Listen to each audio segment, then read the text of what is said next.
Christopher de Santiago of MMA Islander. Today we're kicking off my first interview of 2024 with none other than the LFA lightweight champion of the world, Kegan Machine Gun Gennrich. He's riding a 5-fight win streak. Kegan, how's it going today? Man, I'm doing great. Thank you for having me. Yeah, for sure, man, for sure. I know it's been a few days since the win, but how has Champ Life treated you so far? Oh man, it's been nice to just relax for the last couple of days. Just been catching up on rest. Fight week ends up being pretty stressful, and I end up being pretty wound down and tired by the end of it. So I've just been doing a lot of eating, a lot of eating, and catching up on sleep. It's been nice. Awesome, man. Awesome, man. Great to hear. And I know it's been a few days, but have you seen the fight back? And is there anything that you take away from that experience? I have had a chance to watch the fight back on UFC Fight Pass a couple of different times. I've watched it. I think the commentators, Gilbert Melendez and Ron Crook, do a great job every time, but I thought they were especially entertaining this last time. So I had fun. I had fun watching a couple different times. hmm And I know there's some drama before the fight itself on the weekend, but with obviously your opponent JaCobi Jones missing weight by like 0.2 pounds, he missed a championship weight. I know it's in the past, but what was your initial reaction to him missing weight and all the drama leading up to the fight?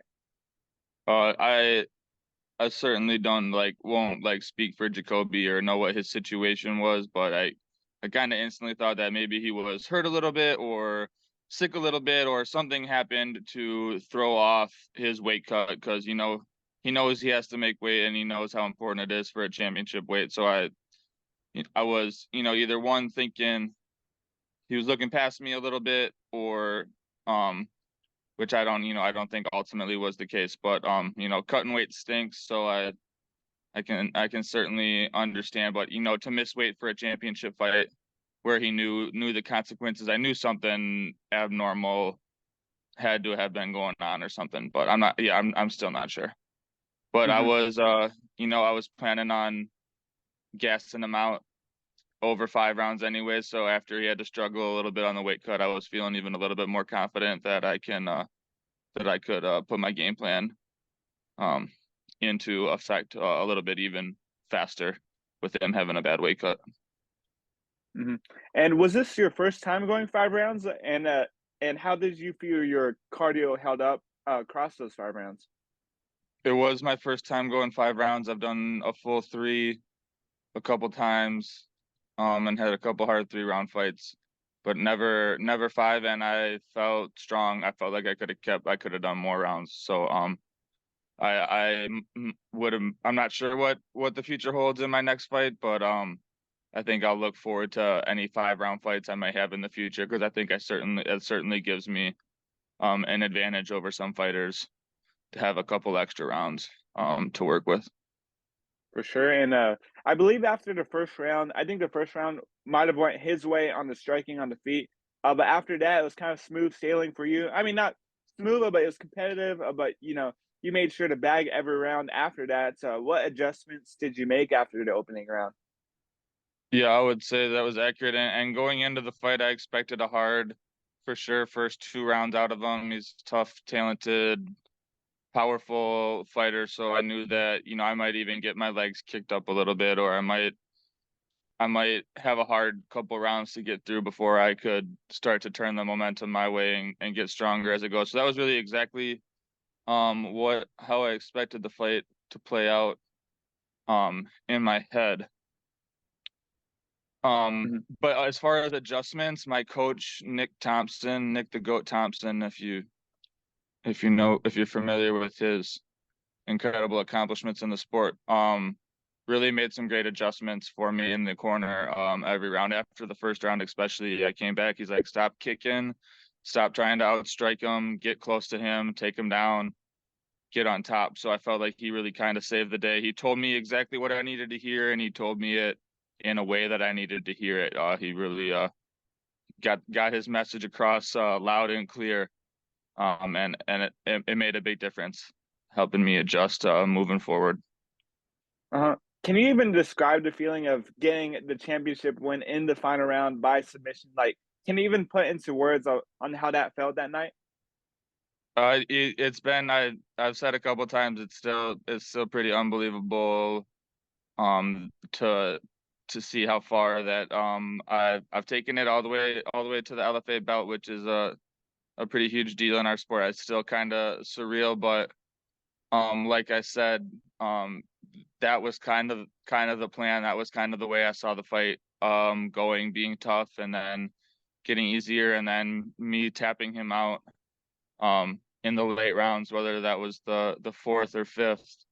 But it was a special night, and um, the way that it kind of fell out exactly to game plan makes me feel good about the team I have around me, and we knew what we were doing.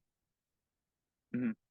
And talking more about that special night, man, I mean, you didn't even you had the LFA championship belt wrapped around your waist, but that's not the only thing that went around your waist. Obviously, you got the your black belt, and how did you feel about getting that? Were you surprised at all? Yeah, I was surprised. That wasn't I had hoped to get my black belt from Coach Nick.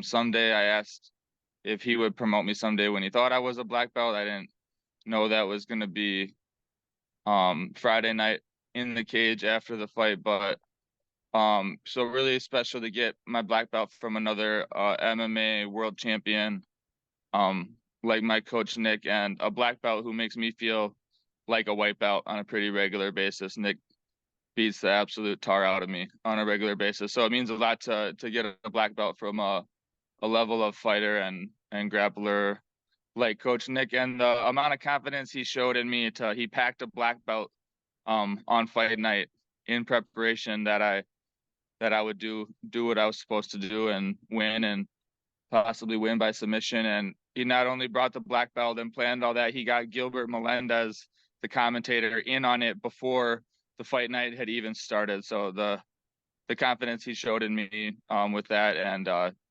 yeah, it was really special. Wow, very cool, very cool. And so you got the jiu-jitsu, LFA belt, and you also have an air fryer on the way. I would assume, Yeah. right? That's what you said after your post-fight interview. Have you got that air fryer yet? Yeah, my mom of course made good on her word, and she dropped off the air fryer on Monday already, so I didn't have to wait long.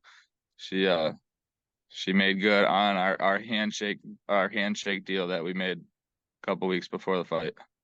Very cool. What are you gonna use that for? Like for your first meal, what's it gonna be?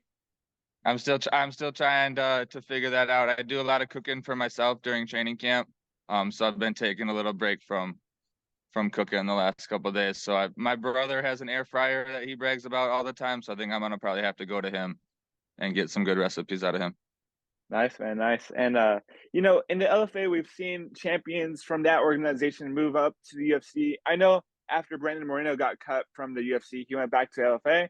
He got the belt there, got the shot to the UFC. Do you kind of feel like this win over a guy like JaCobi Jones puts you in a conversation for a UFC contract? Yeah, I hope so. I'm gonna sit down in a meeting in a few days with my sports agency, and see what the plan is moving forward. But I think not only the win but the finish. It's one thing to get wins and squeak by, but he went on the Contender Series and had a really close fight, went to decision, and that fight was a dominating performance on my. So I hopefully not only the win but the way that I won um will put a little bit of an exclamation point on it, and hopefully I get a call up. These days it's a lot of short notice opportunities, so I'll probably take this week off and get ready to possibly take a short notice fight if someone gets injured or pull out, and can make my way into the UFC. That way is pretty common these days, or just to get a straight call up would be pretty special too. I'm with Iridium Sports, and they are putting guys to the UFC on a really regular basis, so I feel good about where I'm at. And I think my resume speaks for itself.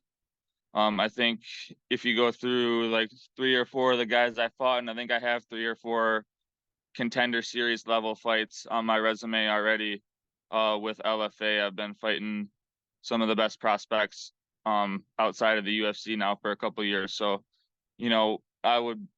I'm I'm open to whatever's next, but I think that I think I've proven that I can hang with some of the best guys in the world in the lightweight division already. I think I got quite a few of those contender series level fights already. So I'm hoping just for a straight call to the UFC is what I got my fingers crossed for.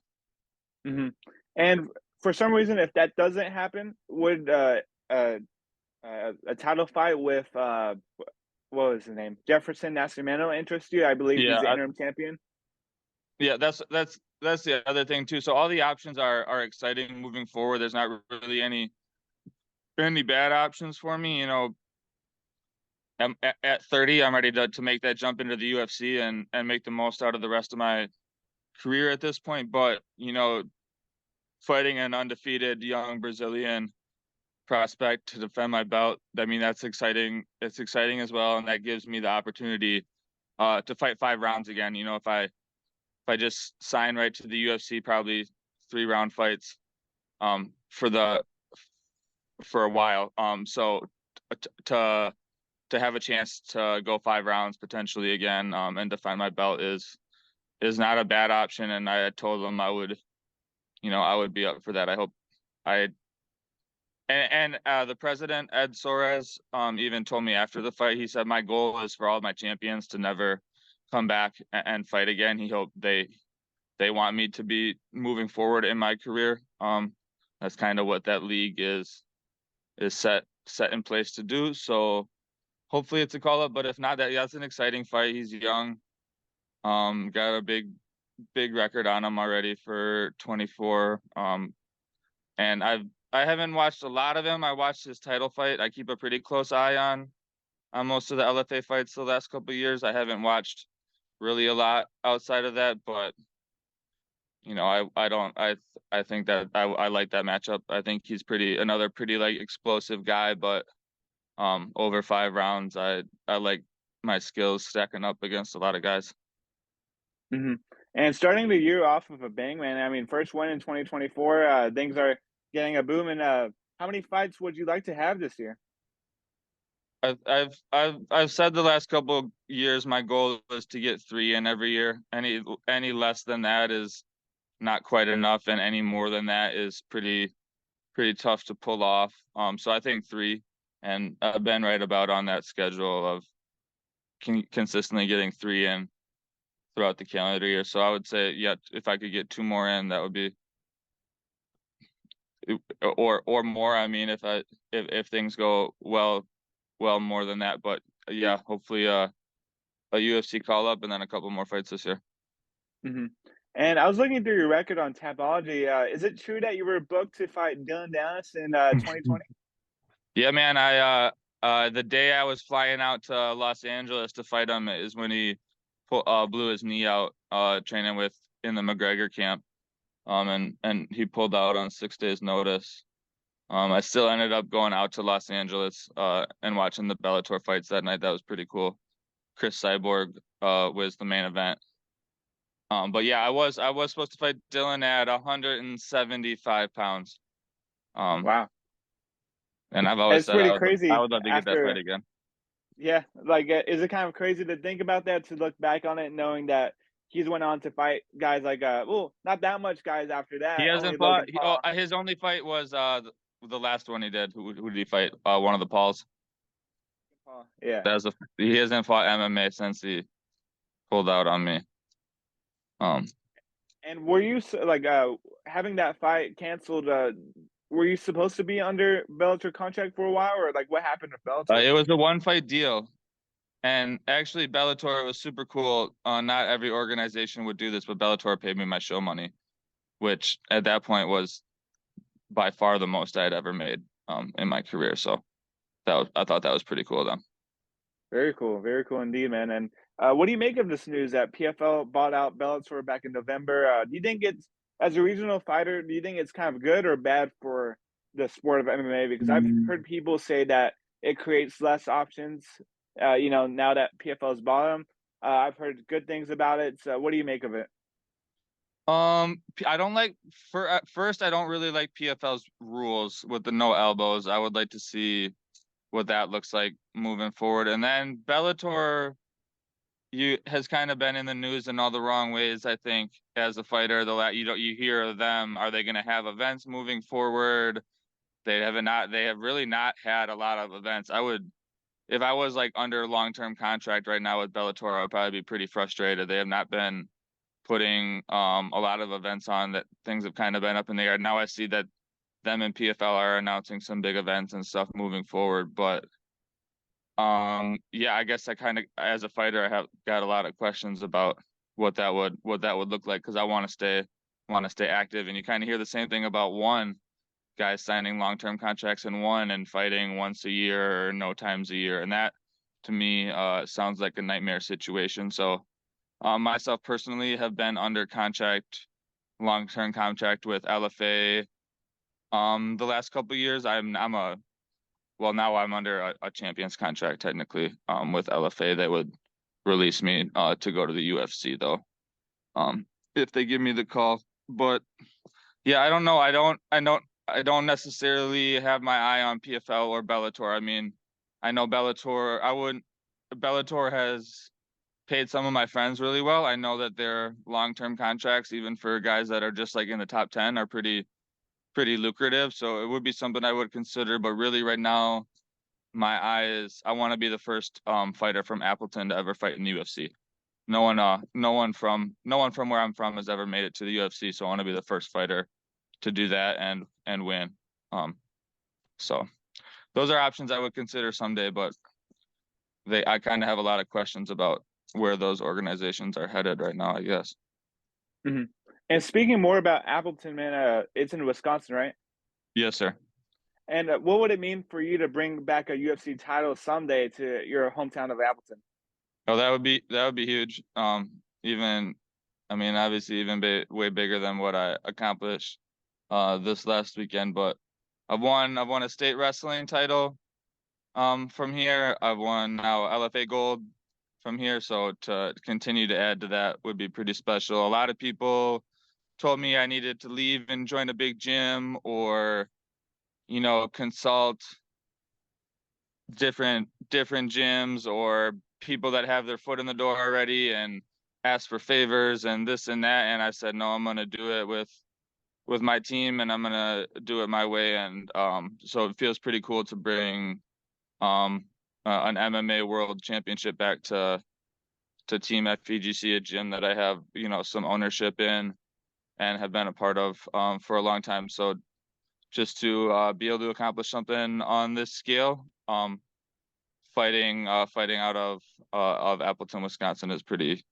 important to me. A lot of people said that you got to move to a big city, you got to do this, and I do go cross train in Milwaukee quite a bit. I have a couple of coaches and teams in Milwaukee and otherwise that I trust and enjoy training with. So I do branch out, but I have a really amazing home team right here as well, kind of family oriented. I train with my brother 4 or 5 days a week, and my dad does my strength and conditioning, and I have a couple of really training partners I really trust. So I don't think necessarily being part of the big MMA super gym is all it's cracked up to be. I think you see a lot of the top fighters these days, they kind of have their own little home team and they're doing their own thing. They got some talented coaches and partners, but you don't necessarily have to be in a gym with 60 other fighters or 10 other fighters in the UFC to get to the level of competition where I'm trying to go.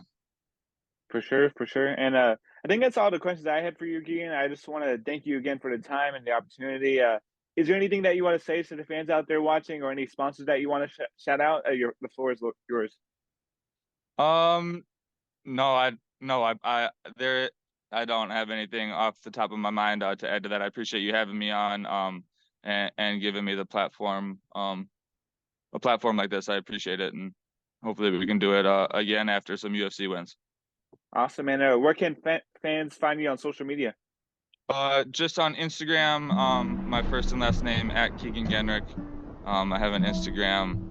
and I do Facebook as well. But I try to keep it pretty clean. It's a lot of just training, and I work with kids as well. So my internet presence is pretty family friendly, but you can check it out. It's all good fight content. Sometimes some food and stuff that I'm making during training camp as well.